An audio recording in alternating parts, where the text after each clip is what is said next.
नमस्कार, स्वागत है आपका अपने YouTube channel doctor Madhubala classes में। मैं हूं राजेंद्र कुमार वर्मा और आज हम करेंगे अनुच्छेद 22 कुछ दशाओं में गिरफ्तारी और निवारक निरोध से संरक्षण। देखो, इसमें दो बातें हैं, एक तो सामान्य गिरफ्तारी और एक निवारक निरोध।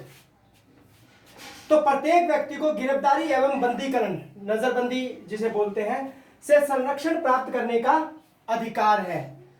अनुच्छेद 22 के दो भाग हैं, एक सामान्य गिरफ्तारी और एक निवारक निरोध।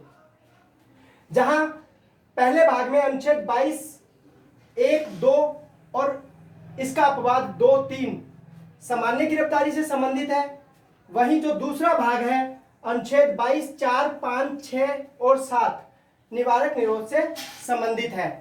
सामान्य गिरफ्तारी अर्थात जब कोई व्यक्ति अपराध घटित कर देता है, सामान्य गिरफ्तारी जब कोई व्यक्ति अपराध कर देता है तब उसकी गिरफ्तारी की जाती है, तो ये सामान्य गिरफ्तारी है। और निवारक निरोध जो है उसका मतलब है अपराध करने से पूर्व, यानी अपराध हुआ नहीं है, उससे पूर्व शक के आधार पर कि ये व्यक्ति अपराध, इसकी वजह से अपराध न हो जाए, उसको गिरफ्तार कर लिया जाए, अर्थात अपराध करने से रोकने हेतु जो गिरफ्तारी की जाती है उसे निवारक निरोध बोला जाता है। एक बार आप इसका स्क्रीनशॉट लीजिए, फिर इसको पहले सामान्य गिरफ्तारी जो है उसको विस्तार से समझेंगे, उसके बाद निवारक निरोध को विस्तार से समझेंगे। एक बार स्क्रीनशॉट लीजिए। अनुच्छेद 22 1, 2, 3 पहले बताया कि सामान्य गिरफ्तारी से संबंधित है। अनुच्छेद 22 1 गिरफ्तारी के कारणों से पुलिस जो है किसी व्यक्ति को अरेस्ट करती है तो उसे यह बताएगी कि आपको किस कारणवश जो है अरेस्ट किया गया है, और अगर उसको कारण नहीं बताए जा रहे हैं तो उसको अभिरक्षा में निरुद्ध कस्टडी में नहीं रखा जा सकता, पुलिस कस्टडी में। फिर दूसरा 22 1 के अंदर ही जहां उसको कारणों के बारे में बताया जाएगा, वहीं वकील से परामर्श और प्रतिरक्षा कराने का भी उसको अधिकार होगा, वो पुलिस वकील कर सकता है, वकील से परामर्श ले सकता है। फिर अनुच्छेद 22 2 गिरफ्तारी से 24 घंटे की अवधि में, यानी किसी व्यक्ति को गिरफ्तार किया गया है तो 24 घंटे के अंदर अंदर उसे नजदीक के मजिस्ट्रेट के सामने प्रस्तुत करना होगा। अगर मजिस्ट्रेट उसे न्यायिक अभिरक्षा में भेज देता है तो ठीक है, अन्यथा मजिस्ट्रेट के प्राधिकार के बिना पुलिस उसे 24 घंटे से ज्यादा अपनी कस्टडी में नहीं रख सकती। अब यह तो था कि 22 1 और 2 सामान्य गिरफ्तारी से संरक्षण देता है, कुछ सुविधाएं देता है कि आप वकील से परामर्श कर सकते हो, आपको कारण बताए जाने चाहिए, फिर 24 घंटे के अंदर जो है किसी व्यक्ति को मजिस्ट्रेट के सामने पेश किया जाना चाहिए। लेकिन गिरफ्तारी के स्थान से, मान लो किसी व्यक्ति को पश्चिम बंगाल से गिरफ्तार करके लाना है और राजस्थान लेके आना है, तो जो मजिस्ट्रेट गिरफ्तारी के स्थान से लेकर मजिस्ट्रेट के न्यायालय तक पहुंचने का जो यात्रा का समय है वो 24 घंटे में काउंट नहीं होगा। अब इसका अपवाद है 22 3 ए।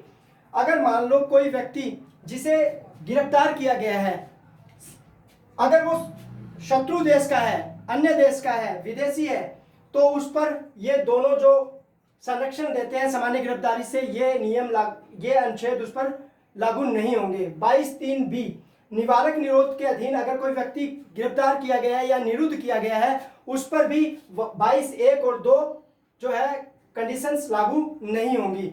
एक चीज और है कि अगर कोई व्यक्ति को कोई पुलिस वाला गिरफ्तार करने आया है तो ध्यान रखें कि एक तो उसने वर्दी पहनी हो और दूसरा उसकी जो नेम प्लेट है उस पर उसका नाम स्पष्ट होना चाहिए। तो यह है सामान्य गिरफ्तारी, अनुच्छेद 22 1 2 और 3, जिसमें 22 3 के अंदर हमने इसका अपवाद देखा है।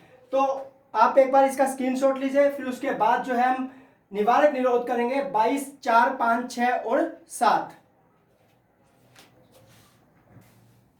अनुच्छेद 22 4 5 6 7 निवारक निरोध से संबंधित है, जिसमें ध्यान रखने वाली बात यह है कि जो सामान्य गिरफ्तारी थी वो 22 1 2 और 3 से संबंधित थी, और जो निवारक निरोध है वो 22 4 5 6 एवं 7 से संबंधित है। ये समवर्ती सूची का विषय है, इस पर सेंट्रल गवर्नमेंट और राज्य सरकार जो है वो दोनों कानून बना सकती है।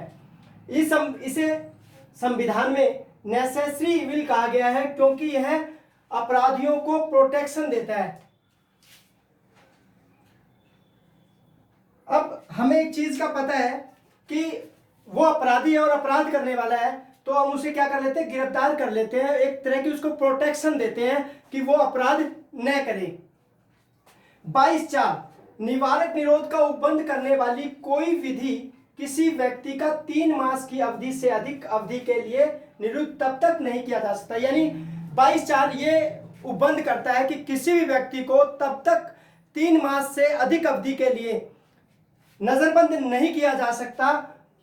अगर किया जा सकता है, अगर उसको 3 महीने से ज्यादा नजरबंद करना है, तो उसके लिए एक शर्त है 22(4)A कि सलाहकार बोर्ड जिसमें जो उन व्यक्तियों से मिलकर बनेगा जो उच्च न्यायालय के न्यायाधीश हैं या न्यायाधीश रहे हैं या न्यायाधीश बनने की उनमें क्या है, योग्यता है, उन व्यक्तियों से मिलकर जो बोर्ड बनेगा, वो बोर्ड ये डिसाइड करेगा कि इस व्यक्ति को 3 महीने से अधिक भी निरुद्ध किया जाना चाहिए, तब उसको 3 महीने से ज्यादा की अवधि के लिए निरुद्ध किया जा सकता है, अन्यथा नहीं किया जा सकता। अगर बोर्ड ये कहते कि 3 महीने से ज्यादा अवधि के लिए इसे निरुद्ध नहीं किया जा सकता, तो किसी भी हाल में उसकी जो नजरबंदी है वो 3 महीने से ज्यादा नहीं होगी।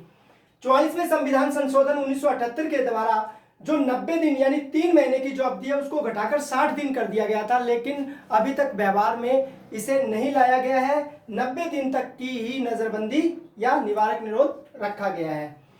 संसद सामान्य बहुमत से निवारक निरोध के लिए कानून बना सकती है। अभी जब हम ये समझ लेंगे, उसके बाद नेक्स्ट हम संसद द्वारा जो कानून बनाए गए हैं आज तक निवारक निरोध के लिए वो देखेंगे। निवारक निरोध के अंतर्गत निरुद्ध व्यक्ति को, वैसे तो उसको भी सामान्य गिरफ्तारी के तरह उसको जो गिरफ्तार किया गया निवारक निरोध के अंदर, उसको उसकी गिरफ्तारी के कारण बताए जाने चाहिए, लेकिन लोकहित की दृष्टि से उसकी गिरफ्तारी के कारण उसे बताए जाने जरूरी नहीं है। अगर मान लो उसकी गिरफ्तारी के कारण लोकहित की दृष्टि से बताने आवश्यक नहीं, तो उसको बताया नहीं जाएगा। एक बार आप इसका स्क्रीनशॉट लीजिए, फिर उसके बाद संसद सामान्य बहुमत से जितने भी निवारक निरोध से संबंधित कानून बनाए हैं वो भी देखते हैं। एक बार इसका स्क्रीनशॉट लीजिए।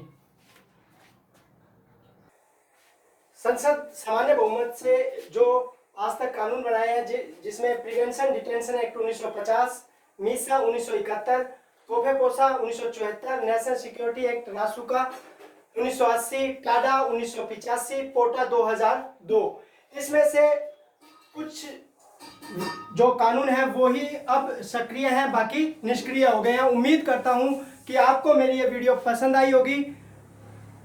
अगली वीडियो में हम अनुच्छेद 23 करेंगे। अब एक चीज और आप लोगों को बताना चाहूंगा कि 22, 4, 5, 6, 7 उसी में सारा इंक्लूड हो गया है। 22(6) जो था उसमें कि लोकहित की दृष्टि से उसको कारण बताए जाने नहीं चाहिए, ये सभी जो है उसमें आ जाते हैं। तो इस प्रकार हमने आज अनुच्छेद 22 को समझा। नेक्स्ट वीडियो में अनुच्छेद 23 को समझेंगे। धन्यवाद।